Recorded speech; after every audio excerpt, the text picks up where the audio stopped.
हाँ देखिए बेटा, ये क्वेश्चन में क्या है, uniform rope of linear mass density lambda and length L is coiled on a smooth horizontal surface. किसी स्मूथ हॉरिजॉन्टल सरफेस के ऊपर एक कॉइल की फॉर्म में स्ट्रिंग या रोप पड़ी हुई है, और फिर किसी ने एक एंड लेके उसका वर्टिकली अपवर्ड डायरेक्शन में कांस्टेंट वेलोसिटी v से खींचना शुरू कर दिया। ठीक है, one end is pulled up with constant velocity v। Then you have to find out, first part है आपका, average power applied by the external agent. क्या पूछ रहा हूं मैं, average power applied by the external agent, average power applied by external agent in pulling the entire rope,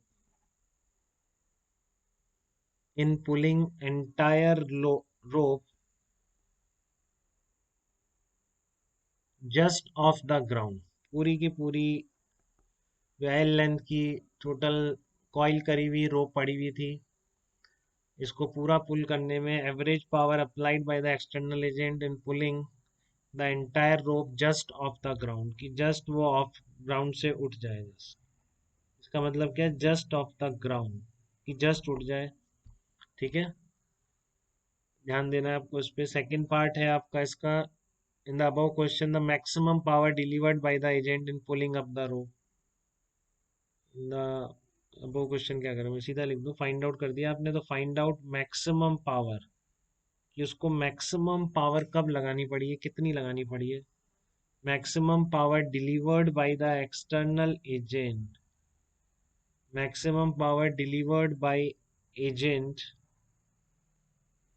in pulling the rope, in pulling up the rope, इस पूरी rope को ऊपर खींचने में, in pulling up the rope maximum power कितनी लगानी पड़ी, maximum power delivered by agent in pulling up the रोप।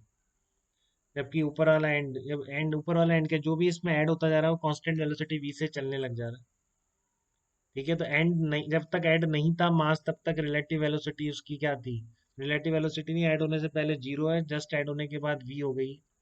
तो आपको तो जस्ट ऐड होने के पहले मास जब ऐड हो रहा है ऊपर सिस्टम में, ठीक है, और ये पूरा सिस्टम कांस्टेंट वेलोसिटी से चल रहा है, तो ध्यान रखिए बेटा, इसमें एक्सलरेशन आप क्या रख सकते हैं। बहुत सिंपल क्वेश्चन है, अगर आप ध्यान से देख रहे हैं तो ऐसा कुछ नहीं। ठीक है, अगर आपको पावर का फंडा पता है और आप ध्यान से समझ रहे हैं चीज़ों को, तो ये क्वेश्चन काफ़ी सिंपल है, कुछ ऐसी माथाफोड़ी इसमें नहीं है। और जब मैंने आपको इंस्टेंटेनियस पावर आप पहले निकाल लें, और फिर इंस्टेंटेनियस से एवरेज कैसे निकालते हैं ये आपको बताया गया था बिल्कुल। ठीक है ना, टोटल वर्क डन, और उससे आप नहीं निकाल पाएंगे कुछ भी इसमें। ठीक है, आप इंस्टेंटेनियस निकालिए, इंस्टेंटेनियस एफ डॉट भी होती है बेटा। तो जो एक्सटर्नल फोर्स की निकालनी है, एक्सटर्नल फोर्स का पॉइंट ऑफ एप्लीकेशन की वेलोसिटी हमेशा कांस्टेंट है। देखिए आप कितना सिंपल होता जा रहा है। तो बस एफ एक्सटर्नल इंटू वी आपकी इंस्टेंटेनियस पावर है। एफ एक्सटर्नल जरूर टाइम के साथ वेरी करना पड़ेगा आपको, क्योंकि आपको इसकी स्पीड कांस्टेंट मेंटेन रखनी है। ठीक है, तो ऊपर वाले पार्ट को सिस्टम लीजिए, उसका ध्यान रखिए, कांस्टेंट वेलोसिटी का मतलब उस पर नेट फोर्स जीरो आना चाहिए। बट क्योंकि ये मास वेरिएबल सिस्टम है, जो ऊपर पार्ट जा रहा है उसका मास कांस्टेंट नहीं है, उसमें नीचे से रोप लगातार कॉन्टिन्यूसली ऐड होती जा रही है। तो उस वजह से क्या हो रहा है कि आपका जो नेट फोर्स तो जीरो रहेगा उस पर हमेशा, क्योंकि उस पार्ट की वेलोसिटी कांस्टेंट है, किसी भी इंस्टेंट पे वी चेंज नहीं हो रही है। ठीक है बेटा, तो आप कौन सा लगाएंगे, एक्सटर्नल फोर्स प्लस थ्रस्ट, इसका सम क्या आना चाहिए, जीरो आना चाहिए। थ्रस्ट फोर्स की डायरेक्शन बहुत क्लियर होगी आपकी, जो ऐड होने से पहले जीरो है, तो डाउनवर्ड आ जाएगी रिलेटिव वेलोसिटी, तो डाउनवर्ड डायरेक्शन में थ्रस्ट फोर्स लगेगा। ठीक है, तो इन सब बातों से आपको आइडिया लगा कि आप इंस्टेंटेनियस पावर कैसे लिखेंगे, बताइए मुझे। इन सब बातों से आपको आइडिया लग रहा है क्या कि आप इंस्टेंटेनियस पावर कैसे लिखने वाले हैं इसमें? किस तरीके से इंस्टेंटेनियस पावर लिखेंगे इसमें?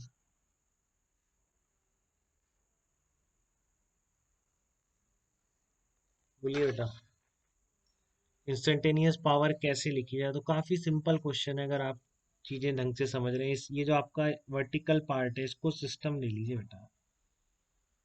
ठीक है, तो आयुष बताइए इस पर कौन कौन से फोर्सेस लग रहे हैं एक बार थोड़ा सा। इस तरह का जो वर्टिकल पार्ट है, वी वेलोसिटी जिसके पास है किसी इंस्टेंट पर, उसको मैंने सिस्टम ले लिया। एफ एक्सटर्नल लग रहा है, एम जी भूल गए आप, इसका वर्टिकल है, वर्टिकली पुल कर रहा है। ठीक है, तो किसी किसी टाइम तक मान लो आप एक्स डिस्टेंस पर है। ठीक है, तो इसका डाउनवर्ड डायरेक्शन में क्या आएगा, लेमडा एक्स इंटू जी आएगा। ये तो है ही बेटा। ठीक है, थर्स्ट फोर्स की डायरेक्शन सब।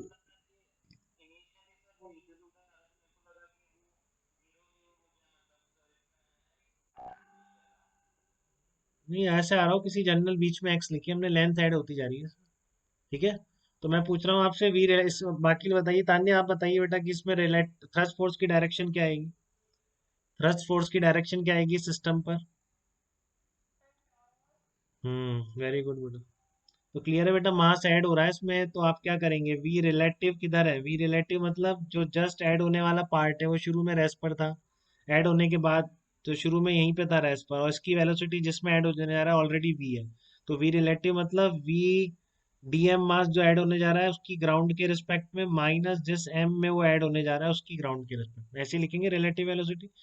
मैंने बोला था आपको वहां पे जो पार्ट ऐड होने जा रहा है उसकी, जिस सिस्टम को आप ले रहे हैं उस सिस्टम के रिस्पेक्ट में relative velocity just before the addition. तो just before the addition zero है इसकी, तो ये आपकी जीरो आ गई, माइनस अपवर्ड डायरेक्शन को अगर पॉजिटिव लिख रहे हैं तो जिधर एस एम की वेलोसिटी की डायरेक्शन है उसके अपोजिट रिलेटिव वेलोसिटी आ गई। और एडिशन में जो रिलेटिव वेलोसिटी की डायरेक्शन होती है, बहुत बार हो गया बेटा, आप गलती मत करना, कभी कभार आ जाए तो मैंने पूरा करा, स्पेशली फिट जी के पेपर्स में आएगा, आप इधर उधर पेपर देंगे इस तरह के क्वेश्चंस आते हैं, यही में आए चाहे से ना आए। ठीक है, तो आपको करने हैं वहां पे भी।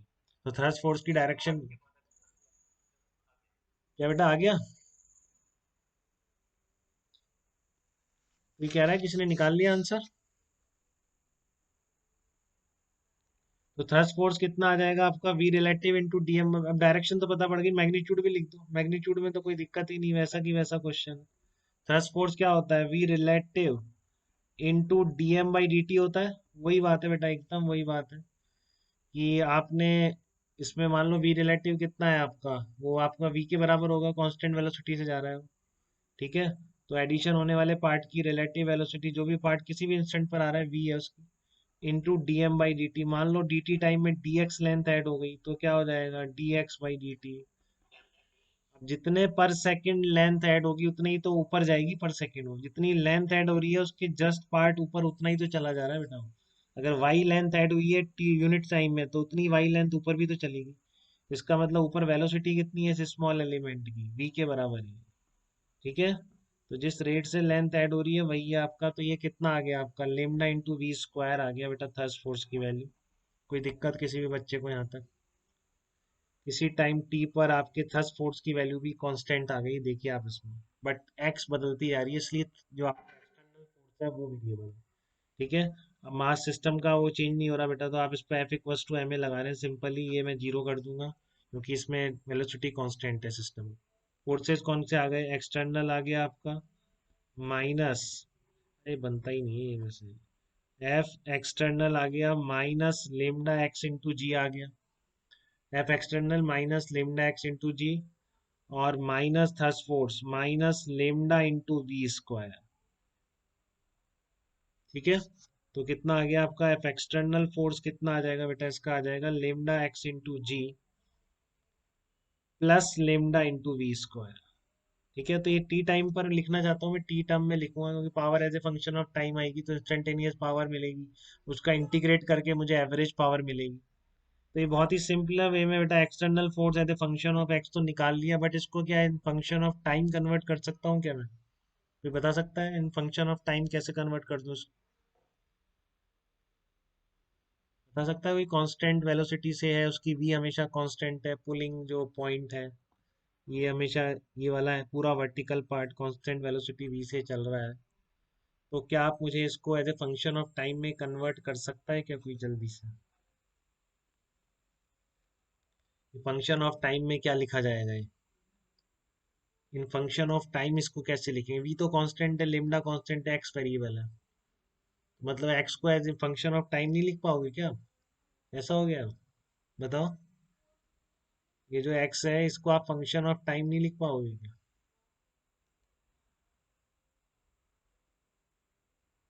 अरे नालायकों, टी इक्वल टू जीरो पे पुल करना शुरू किया है ना इसको, बोल ही नहीं रहे। छोटी सी बात, यहाँ से पुल करना शुरू किया। हाँ बस आयुष सही कह रहे हो आप, आयुष जैन बिल्कुल। तो टी टाइम में ये डिस्टेंस कितनी ऊपर जाएगा, इसकी वेलोसिटी कांस्टेंट है इस पॉइंट की, तो ये कितना ऊपर जाएगा टी टाइम में, v इंटू टी ऊपर नहीं जाएगा क्या टी टाइम में ये? और ये जितना ऊपर जा रहा है उतनी तो लेंथ ऐड हो गई है इसमें। बोलिए। यहाँ पे आके रुक जाते हैं, यहाँ तक तो कर देते हैं बच्चे, यहाँ पे आके पता नहीं क्या क्यों नहीं करते हैं, मैक्सिमम गलत कर देते हैं इसके में। ये तो क्योंकि अभी पहले निकाला अपन ने उस तरह के, उस क्वेश्चन से लिंक करके ये बन जाता है थस फोर्स। बट अब क्या दिक्कत आ गई इसमें, पावर पूछिए तो t as a function of time निकालेंगे, खत्म हो गई बात। कितनी हो गई, v इंटू टी हो गई। बताइए सानिध्य, समझ आया क्या एक्स की वैल्यू कितनी होगी? इस एंड की वेलोसिटी कांस्टेंट है। हाँ, चलो ठीक है, इसकी वेलोसिटी v कांस्टेंट है तो v t दूर चला गया है, तो जितनी दूर ये वाइंड चला गया उतनी रस्सी तो ऊपर आ गई, और कितनी रस्सी आ जाएगी ऊपर? क्लियर है आपको बिल्कुल, ये एफ एक्सटर्नल लिखना। ओके बेटा, तो एफ एक्सटर्नल आपको पास आ गया, तो अब आपके पास खत्म हो गई बेटा, अब आना चाहिए यार, मैंने आपको 100 बार याद कराया इंस्टेंटेनियस पावर, मैंने बार बार चिल्लाया हूँ वहां पर। जिस point of application of force की वेलोसिटी है इंस्टेंटेनियस पावर के एक्सप्रेशन में, एफ डॉट वी जीरो है, तो F external v cos zero. V किसकी velocity, point of application of force की वेलोसिटी, बस। ठीक है, तो आप इसको लिख दीजिए यहाँ पर, v से मल्टीप्लाई करके क्या बन जाएगा, lambda g v square t plus lambda v cube. आपसे कोई टी टाइम पर लगने वाला फोर्स पूछता है तो आप बता सकते हैं, इंस्टेंटेनियस पावर अगर पूछता है तो आप बता सकते हैं। ठीक है, अब ये बताओ पूरी लेंथ के ऊपर उठने में कितना टाइम लगेगा, ये तो आपकी इंस्टेंटेनियस पावर का एक्सप्रेशन आ गया। ये आपकी इंस्टेंटेनियस पावर आ गई, lambda g v square into t plus lambda into v cube. ठीक है, बहुत अच्छी बात है, आपके पास इंस्टेंटेनियस फोर्स भी था, टी टाइम पर कितना एक्सटर्नल फोर्स लग रहा है। फोर्स मस्ट बी वेरिएबल क्योंकि वेलोसिटी कांस्टेंट रखना पर्पज है इसका। ठीक है, इंस्टेंटेनियस पावर आपने निकाल ली, एफ डॉट वी से निकाल ली, तो कितना आ गया, lambda g v square into t plus lambda into v cube आ गया। अब आपको इसकी एवरेज पावर लिखनी है बेटा, एवरेज पावर वो कैसे लिखेंगे आप, average power supplied by this force, तो आपको कुछ बताया था कि as a function of time किया जाए तो एवरेज पावर कैसे निकाल, बिल्कुल आयुष बिल्कुल। हाँ, very good good, t two minus t one, बिल्कुल बेटा याद है आप लोगों को, अच्छी बात है। तो पहले बताओ टाइम कहाँ तक इंटीग्रेट करना है, कोई लिमिट भी तो होनी चाहिए ना। जस्ट लिफ्ट हो गई है तो जस्ट लिफ्ट होने का टाइम कितना होगा बता सकता है कोई? लेंथ गिवन थी आपको, क्या क्या गिवन था एक बार देखेंगे? आपको लेमडा गिवन था, लेंथ गिवन थी। हाँ, तो टाइम कितना आ जाएगा? क्लियर है बेटा सबको, कोई दिक्कत नहीं? देखो उल्टा कर रहे हैं हर्षा आप, अक्षर गड़बड़ कर रहे हो। पूरी लेंथ के उड़ने का टाइम पूछ रहा हूँ मैं, पूरी लेंथ ऊपर उड़ गई इसका टाइम पूछ रहा हूँ। तो पूरी लेंथ, हाँ एल बाई वी आ जाएगा ना बेटा, खत्म, बस तानिया उल्टा कर दिया आपने, सब सही है। बताओ बेटा, speed equal to distance upon time, इस पॉइंट को कितना ऊपर जाना पड़ेगा पूरे के लिए, एल लेंथ ऊपर जाना पड़ेगा कि नहीं? पूरी लेंथ आने पर ये पॉइंट वी से जा रहा है तो एल लेंथ आएगी कि नहीं बीच में? खत्म हो गई बात। तो v into t equals to, बहुत सिंपल चीजें होती है बेटा फिजिक्स में, सब जनरल ऑब्जर्वेशन है, थोड़ा सा ध्यान से देखा जाए तो इसमें पूरे नंबर लाते हैं बेटा लोग, इतना आसान सब्जेक्ट है जेई के लिए। इस पैटर्न सेट है, कोर्स बाकी दोनों से कम है। ठीक है ना, बाकी मैथ और केमिस्ट्री से कोर्स कम है इसका, एक बार समझने में जान लगानी पड़ती है, उसके बाद ये चलती जाती है चीजें। ठीक है ना, तो टाइम कितना हो गया आपका, एल बाई वी हो गया। अब ये इतना कॉमन चीज है, इसमें हम गलती कर जाते हैं कि यहाँ के तो करते हैं बच्चे, बता रहा हूँ आपको भी टाइम देता, आप ये सब बना देते, ये सब आप निकाल देते, कोई बड़ी बात क्या, आगे पता नहीं क्या हो जाता है, इसको करते ही नहीं है, फिर सबको बताना पड़ता है। रेयरली कोई एक आध होता है जो पूरा एंड तक बिल्कुल इसको सही कर देता है। तो यहाँ पर ही गलती कर देंगे, फिर टाइम की नहीं निकलती है, टाइम में कुछ इशू आ जाते हैं। सर वेरिएबल कहीं तो यही पीछे पड़े रहते हैं सर, ये वेलोसिटी कांस्टेंट कैसे रह सकती है? अब आपको क्लियर होना चाहिए बेटा, इस फोर्स को वेरिएबल कर दिया ना मैंने इसको कांस्टेंट थोड़ी नहीं बोला कहीं। ऊपर मास आता जा रहा है तो ये फोर्स भी तो वेरी करता जा रहा है। इसलिए देखो टाइम का फंक्शन आ रहा है, फोर्स कहाँ कांस्टेंट कहाँ आ रहा है, टाइम का फंक्शन है। ये डिपेंड कर रहा है कितनी लेंथ ऊपर होगी, जब भारी होती जाएगी रस्सी तो ज्यादा फोर्स नहीं लगाना पड़ेगा। ऊपर रस्सी आती जा रही है, भारी होती जा रही है, और चलाना उसी स्पीड से, तो फोर्स तो बढ़ाना पड़ेगा ना। वही तो बोल रहा है, टाइम के साथ बढ़ता जाएगा required force, constant speed maintain करने के लिए। ठीक है, तो एवरेज पावर कितनी आ जाएगी? एवरेज पावर आ जाएगी 0 से t p dt upon t। अभी इंटीग्रेशन मैं करना पसंद नहीं करूंगा बिल्कुल भी, क्योंकि कुछ ऐसा है नहीं इसमें। ठीक है ना, टाइम भी आपको बता दिया L/V, तो मैं फाइनल आंसर लिख रहा हूँ उसकी average power, lambda v cube plus lambda g LV/2। क्या आ रहा है? Lambda v cube plus lambda LGV/2 आ रहा है एक्सप्रेशन। ये आपका lambda v cube plus lambda LGV/2 आ रहा है। ठीक है ना, ये एवरेज पावर का एक्सप्रेशन आ रहा है। फिर मैं सी बी पार्ट कुछ है नहीं, दूसरा पार्ट क्या था? Maximum power delivered by the agent in pulling up the रूप। तो मैक्सिमम किस इंस्टेंट पर आएगी? जब वो पूरा उठ गया बेटा, वही मैक्सिमम। आ रही बात समझ में? मैक्सिमम पावर डिलीवर्ड कब है? जब वो पूरा उठ गया। टी की वैल्यू मैक्सिमम तभी है। कोई दिक्कत तो नहीं किसी को इस पार्ट में? सेकंड पार्ट में यही कर दूं क्या? बोलिए। सेकंड पार्ट में किसी को दिक्कत तो नहीं है? पी मैक्सिमम कब है? पी मैक्सिमम है at t equal to t पर है। ये t equal to t final instant है, उस पर पी मैक्सिमम। तो इसमें रख दो आप, इसमें इक्वेशन 1, फ्रॉम इक्वेशन 1। ठीक है, इसमें टी की वैल्यू कैपिटल टी रख दो, तो आपको आंसर कितना दिखेगा? L/V रखोगे तो कट गया, lambda LGV plus lambda v cube answer आ गया। मैक्सिमम पावर जब है, जब सबसे भारी हो गई है रस्सी, इसमें आपको समझ में भी आ रहा हो, तभी सबसे ज्यादा जोर लगाना पड़ेगा। Lambda LGV plus lambda into v cube, ये आंसर है मैक्सिमम पावर का। ये आंसर है आपके एवरेज पावर का। ठीक है, तो बहुत सिंपली थ्रस्ट फोर्स यूज करते हुए काफी सिंपलीफाइड हो गया है प्रॉब्लम, अगर आप स्टेप बाय सिस्टमेटिकली चल रहे हैं। इसके बाद नाटके यहाँ तक तो आपको पता है, क्योंकि इससे पहले वाला क्वेश्चन ऐसा ही था। इसके बाद भी कोई दिक्कत नहीं बेटा, एक्स को टी टाइम पर ऐसे ही लिखोगे और क्या लिखोगे।